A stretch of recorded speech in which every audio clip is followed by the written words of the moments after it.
On the night of May 20th, 1938, in a remote mountain village in western Japan, a young man climbed a wooden utility pole and cut the power lines.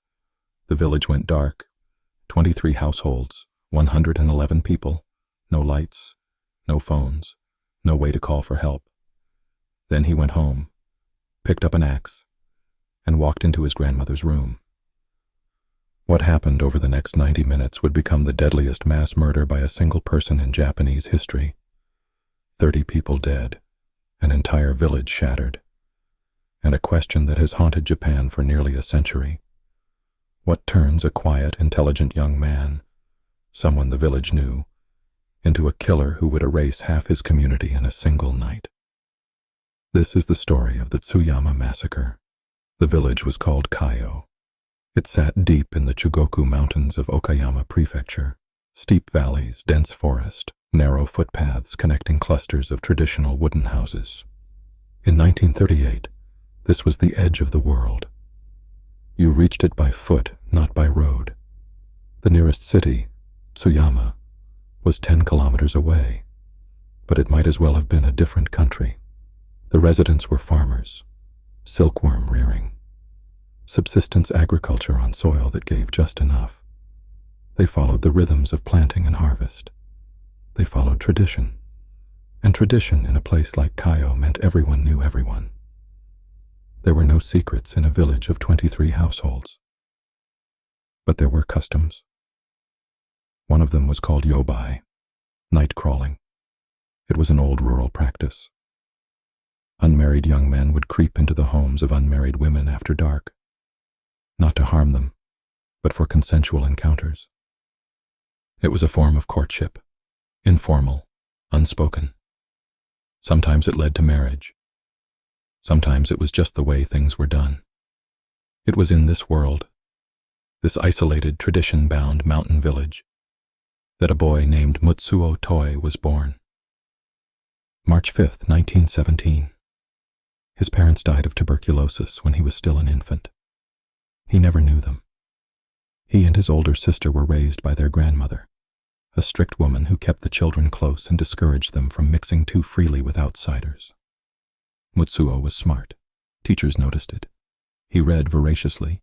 He wrote poetry. He was quiet, yes, but not strange. Not yet. He was just a boy in a village that didn't offer much to a boy like him. Then in 1934, when Mutsuo was 17, his sister got married and left the household, and something in him closed. After his sister left, Mutsuo Toi withdrew. In modern terms, we'd call it hikikomori, the phenomenon of extreme social isolation that has become so well documented in Japan. But in 1934, there was no word for it. There was just a boy who stopped being seen. He didn't go to middle school. His grandmother objected to it. She didn't want him mixing with outsiders, so he stayed home. He read, he wrote. He started a novel, a samurai fantasy. He told stories to the local children. He was the quiet, intelligent young man who lived with his grandmother at the edge of the village. But he was also becoming something else. Mutsuo discovered intimacy through yobai. He learned the rhythms of the village after dark, which houses to visit. He was young and healthy then, and in that narrow, isolated world, he found connection. He had relationships, multiple, with women in the village. Then, in 1936, something happened that changed the trajectory of his mind. A woman named Sada Abe became the most notorious criminal in Japan. She had strangled her lover, then severed his genitals and carried them with her in her kimono for days before she was arrested. The case gripped the nation. It was sensational, taboo, and Mutsuo Toi became obsessed with it. He read every account of Sada Abe's testimony. He studied her. He saw in her a kind of dark liberation, a woman who had been rejected, who had been used, and who had answered with absolute violence. He kept reading. He kept writing. And then, in May of 1937, everything collapsed. Mutsuo Toi went for his military conscription examination. Japan was at war in China. Young men were expected to serve, but when the doctors examined him, they found what they were looking for, tuberculosis. His left lung showed signs of the disease, He was classified as Category C, unfit for service. In 1937, tuberculosis was a death sentence. It was contagious. It was incurable. And in rural Japan, it carried more than medical weight. It carried spiritual contamination. The Shinto concept of kagare, impurity, clung to TB patients like a stain. People stopped visiting. People covered their mouths with handkerchiefs when they walked past. Marriage prospects evaporated overnight, and the women who had once welcomed Mutsuo into their rooms at night, they stopped. One by one, every woman in the village who had ever been with him turned away. Some had married. Some were afraid of the disease. Some simply no longer saw him as a man, only as a sickness. Mutsuo Toi was 20 years old. He had lost his parents. His sister had left. His grandmother was aging. And now, the only intimacy he had ever known, the only warmth in a cold mountain village, was gone. He began to change. He bought a shotgun, legally with a hunting license, a Remington M11 12-gauge. He practiced in the mountains during the day. At night he walked through the village openly carrying the gun, startling neighbors. He was making a statement. He was showing them what they had created. His grandmother grew afraid of him. When he tried to slip medicine into her miso soup, she had been refusing to take it. She called the police, accused him of trying to poison her. The police came. They investigated. They cleared him. But they took his gun, his knives, his hunting license, everything. Mutsuo Toi did not stop. He found another shotgun, a second-hand Remington, same model. He modified it, extending the tube magazine so it could hold 9 shells instead of 5, 200 rounds of ammunition. He collected daggers. He acquired a katana from a sword collector. He hid everything where no one would find it. And he waited. Nobody knows why he chose May 21st, 1938.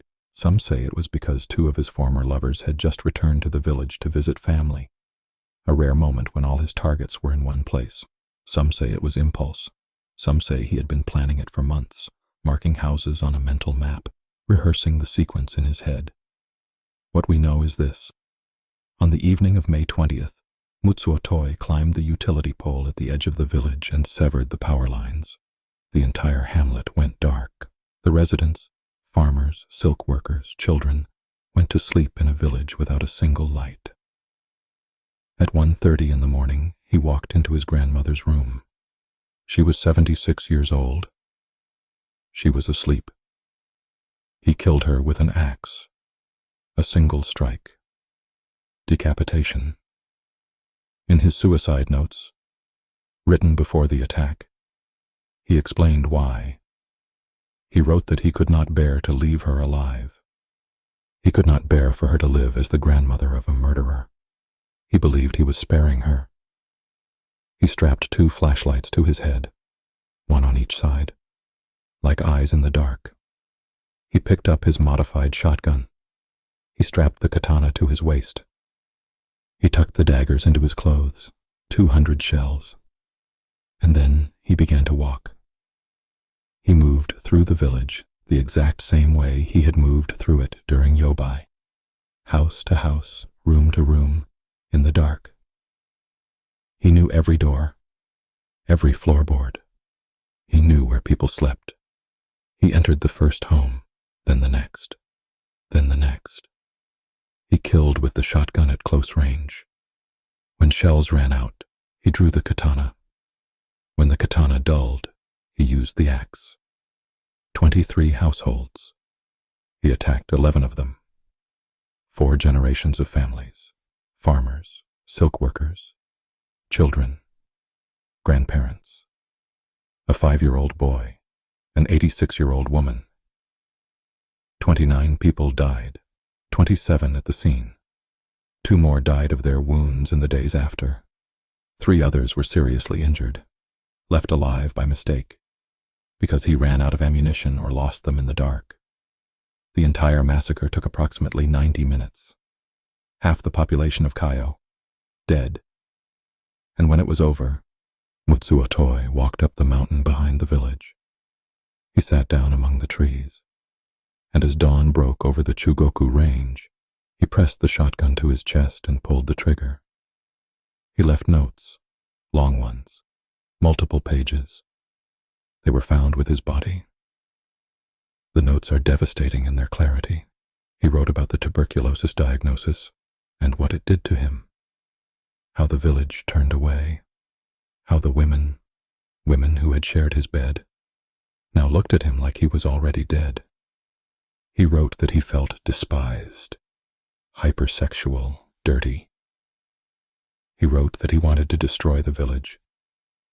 And then, in a passage that chills the blood, he wrote that he regretted not being able to kill everyone he wanted to, that some of the people he shot were mistakes, people he hadn't intended to harm, and some of the people he wanted to kill escaped because they weren't home that night.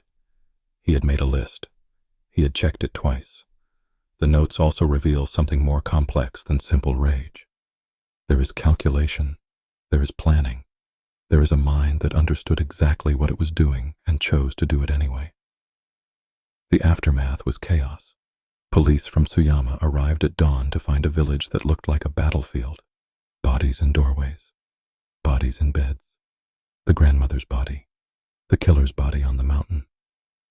And then, a strange silence. Japan was at war. The militarist government controlled the press. The story of the Tsuyama Massacre was too dark, too destabilizing, too likely to shake public morale. Within days, coverage was suppressed. The village was left to bury its dead in private. The massacre did not stay buried. In 1949, 11 years later, the great Japanese mystery novelist Seishi Yokomizo published Yatsuhaka Mura, The Village of Eight Gravestones. It was a detective story, fiction, but every Japanese reader knew what it was really about. It became a classic. It was adapted into film 3 times, 1951, 1977, 1996. In 1983, a film called Ushimitsu no Mura, Village of Doom, directly dramatized the massacre. It starred Masato Furuoya as a young man named Tsugio Inumaru, a name barely changed from Mutsuo Toi, who goes on a killing spree after tuberculosis keeps him from serving in the war. The real village, what was left of it, scattered. Families moved away. The trauma was too deep. The stigma of being the village where it happened clung to the land like the fog that rolled down from the mountains every morning. Today, the site of the massacre is part of Tsuyama City. There are memorials, but locals do not speak of it. It remains, even now, nearly 90 years later, a taboo. And that is perhaps the darkest part of this story. Not just the violence, not just the death toll, but the silence that followed, the way a village and a nation